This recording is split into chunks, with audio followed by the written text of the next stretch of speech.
উদমপুরে উত্তরাঞ্চলীয় কমান্ডের দায়িত্বভার গ্রহণ করলেন লেফটেন্যান্ট জেনারেল প্রতীক শর্মা।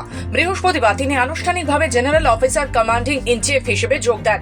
লেফটেন্যান্ট জেনারেল প্রতীক শর্মা ভারতের অন্যতম শ্রেষ্ঠ সামরিক প্রশিক্ষণ প্রতিষ্ঠান national defence academy, Indian military academy এবং ডিফেন্স সার্ভিসেস স্টাফ কলেজ থেকে স্নাতক। তিনি 1987 সালের ডিসেম্বর মাসে মাদ্রাজ রেজিমেন্টে কমিশন প্রাপ্ত হন।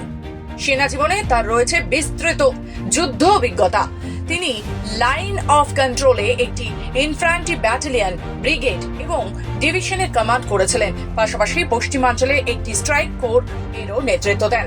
জাতিসংঘ মিশনের স্টাফ অফিসার হিসেবে কাজ করার পাশাপাশি তিনি সেনা সদর দপ্তরে মিলিটারি অপারেশন ডিরেক্টর ও মিলিটারি সেক্রেটারি শাখায় গুরুত্বপূর্ণ দায়িত্ব পালন করেছেন। উত্তরের সেনাপতির দায়িত্ব নেওয়ার আগে তিনি director general of military operations এবং deputy chief of army staff পদেও ছিলেন।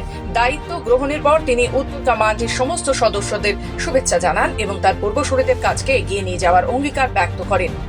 ব্যুরো রিপোর্ট, খবর বাংলা।